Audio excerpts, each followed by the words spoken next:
todos.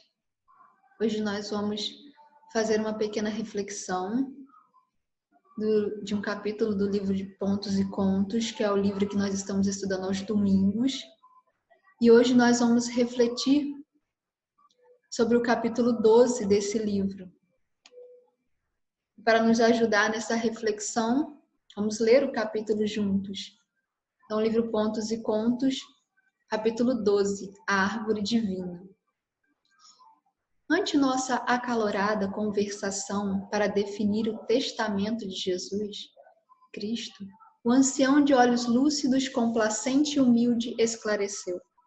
O Evangelho, meus filhos, pode ser comparado a uma árvore divina, produzindo sementes de vida eterna, sustentada pelo Senhor junto às fontes do tempo. Todos os viajores humanos que se abeiraram dela aproveitaram-lhe os dons de maneira diferente. Adorou-a um sacerdote, colheu-lhe preciosa tinta na seiva e escreveu muitos livros, expondo seus pontos de vista com referência à soberana lei, tornando-se por isso poderoso condutor de almas. Apareceu um filósofo e consagrou-se ao exame de suas menores particularidades, pondo-se em atitude de interminável indagação. Visitou um geneticista que se revelou fascinado pela ofuscante luz de suas raízes, mergulhando-se em estudos complexos sem cogitar das horas. Procurou um pregador de frases corretas e escalou-lhe o tronco, improvisando nele luminosa tribuna, em que passou a ensinar o roteiro do bem aos caminhantes. Aproximou-se um pastor, retirou-lhe pequeno ramo que transformou em vara disciplinadora para as ovelhas. Veio um negociante, recolheu-lhe as folhas curativas e montou vasto empório de remédios tonificantes, adquirindo imensa fortuna. Passou um pintor, contemplou-lhe a beleza e compôs maravilhosos painéis, conseguindo ao vendê-los a prosperidade e a fama.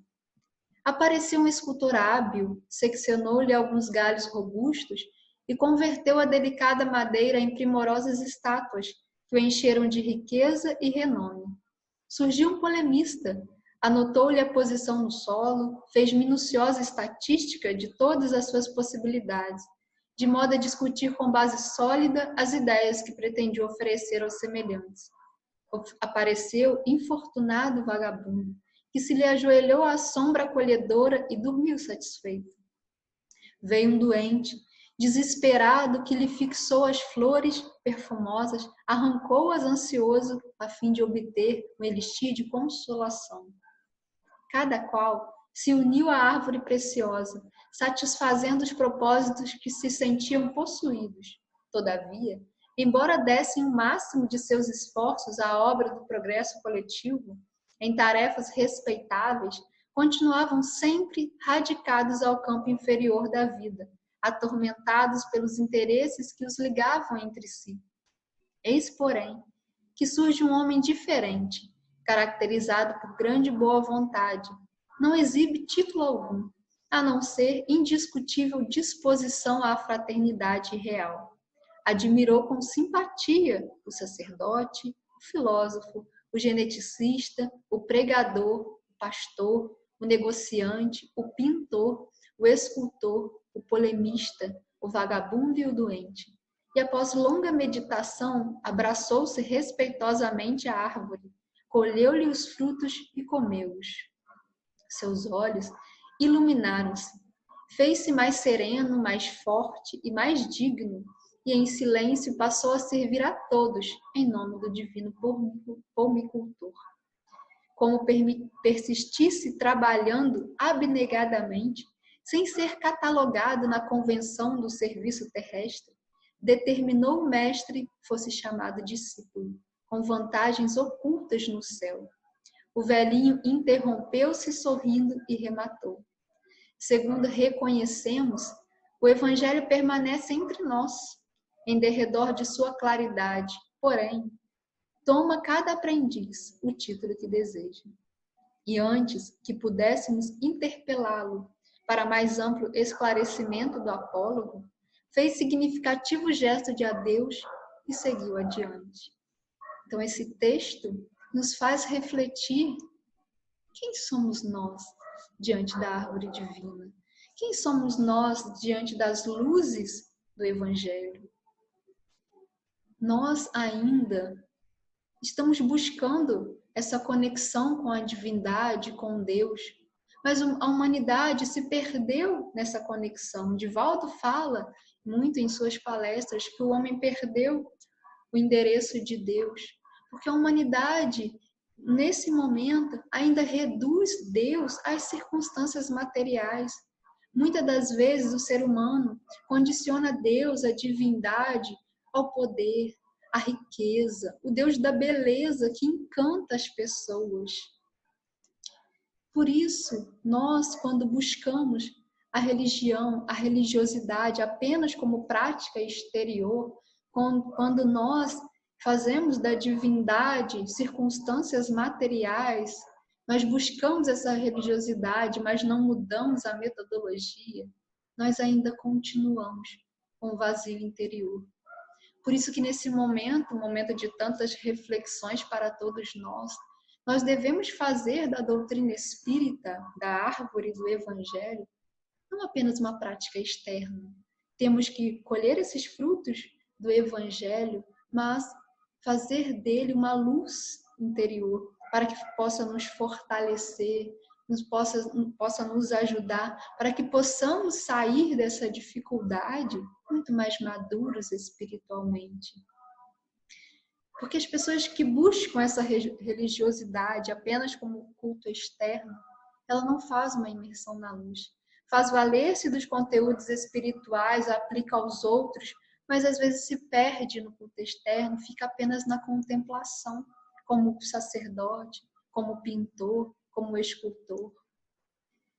E quando nós passamos a refletir sobre a nossa vida, sobre como nós estamos diante dessa árvore divina, nós começamos a perceber por que todos nós, que já temos a possibilidade de ter em nossas mãos o ensinamento de Jesus, as bases evangélicas, por que ainda continuamos na rota de sofrimento? E para nos ajudar nessa reflexão, Emmanuel, no livro Caminho, Verdade e Vida, nos diz: o Evangelho não se reduz a breviários genuflexo. O Evangelho não se reduz à prática externa de ficar lendo ajoelhado. É roteiro imprescindível para a legislação e a administração, para o serviço e para a obediência. O Cristo não estabelece linhas divisórias entre o templo e a oficina. O Cristo não estabelece uma linha entre a casa espírita e o mundo lá fora. Toda a terra é seu altar de oração e seu campo de trabalho ao mesmo tempo. Por louvá-lo nas igrejas e menoscabá-lo nas ruas, é que temos naufragado 1000 vezes, por nossa própria culpa. Portanto, todos os lugares podem ser consagrados ao serviço divino. A todos os momentos nós somos convocados a dar o exemplo do que nós aprendemos com o Evangelho. Por isso, de acordo com o texto que nós lemos, não que seja errado ser um sacerdote, ser um filósofo, um geneticista, mas não podemos esquecer que todos os lugares, não só dentro do templo, devem ser consagrados ao serviço divino.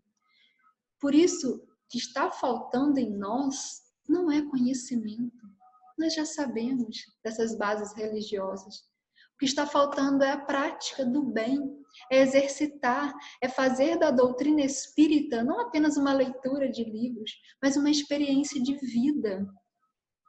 E por isso que o codificador, na introdução do Livro dos Espíritos, nos disse: cada um deve tornar-se útil de acordo com as faculdades e os meios que Deus lhe pôs nas mãos para experimentá-lo.